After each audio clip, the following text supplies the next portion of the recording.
اور آپ نے دیکھا کہ دریا میں سے سیب آ رہا ہے، ایک بڑا پیارا سا، بھوک بھی لگی تھی تو آپ نے وہ کھا لیا. لیکن جب کھا لیا تو خیال آیا کہ یار میں نے تو اس کی قیمت بھی ادا نہیں کی، تو میں نے یہ سیب کھا لیا تو شرعی طور پہ تو یہ میرے اوپر حلال نہیں ہوگا.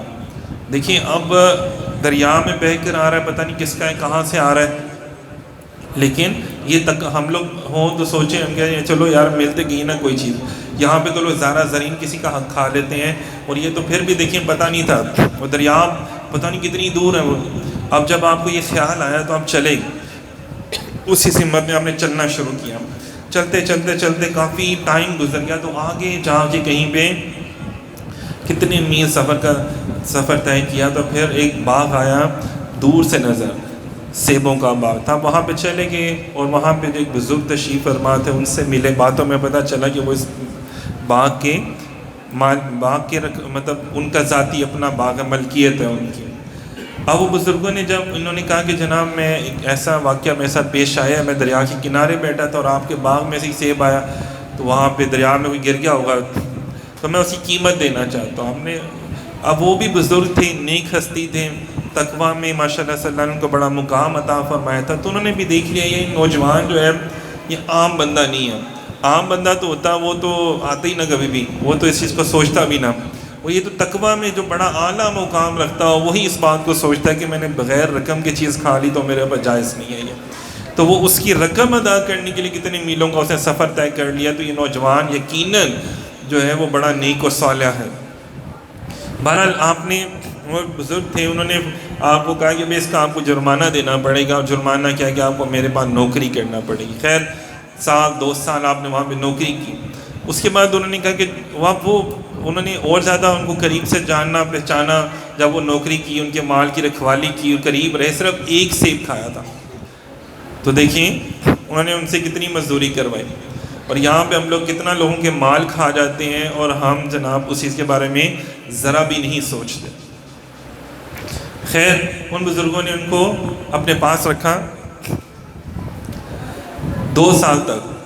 اور اس کے بعد انہوں نے کہا کہ بھئی ابو صالحہ میں اپنی بیٹی کی شادی تمہارے ساتھ کرنا چاہتا ہوں. تو انہوں نے کہا ٹھیک ہے مجھے قبول ہے. تو لیکن کیا ہوا کہ انہوں نے کہا پہلے سن تو لو. فرمایا جو کتابوں میں آتا ہے کہ میری جو بیٹی ہے وہ دونوں آنکھوں سے محروم ہے، دیکھ نہیں سکتی، وہ سن بھی نہیں سکتی، وہ اپنے ہاتھوں سے وہ کوئی چیز اٹھا نہیں سکتی، اس کے ہاتھ نہیں ہیں، اس کے پاؤں نہیں ہیں.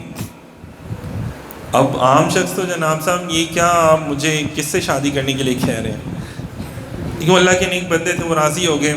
یار میں نے ایک سیب کھایا غلطی سے اور ان کا، تو مجھے اب اس کا جرمانہ بھرنا چاہیے. خیر جب نکاح ہو گیا، اس دور میں ایسے نکاح نہیں ہوتا تھا جیسے آج ہوتا ہے نا، دھوم دھڑکے سے سارے لڑکا لڑکی جو ہے وہ شادی سے پہلے ایک دوسرے کی ہر چیز سے واقف ہوتے ہیں. تب ایسا نہیں ہوتا تھا.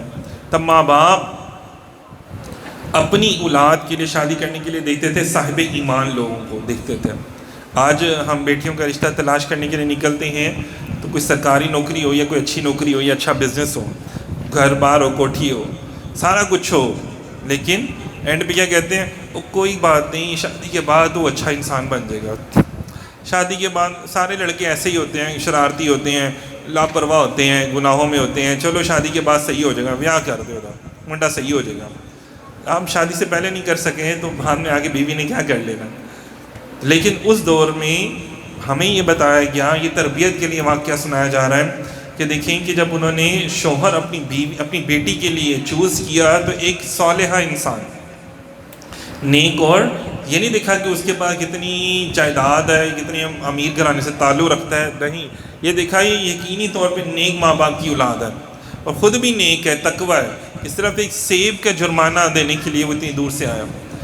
خیر جب وہ بزرگ اندر گئے، ابو صالحہ وسپا کے والد جب اندر تشریف لے کر گئے تو دیکھا ایک اچھی صحت مند تندرست خاتون تشریف فرمایا. باہر عرض کیا حضور جو آپ نے نشانیاں بتائی تھیں وہ تو نہیں ہے.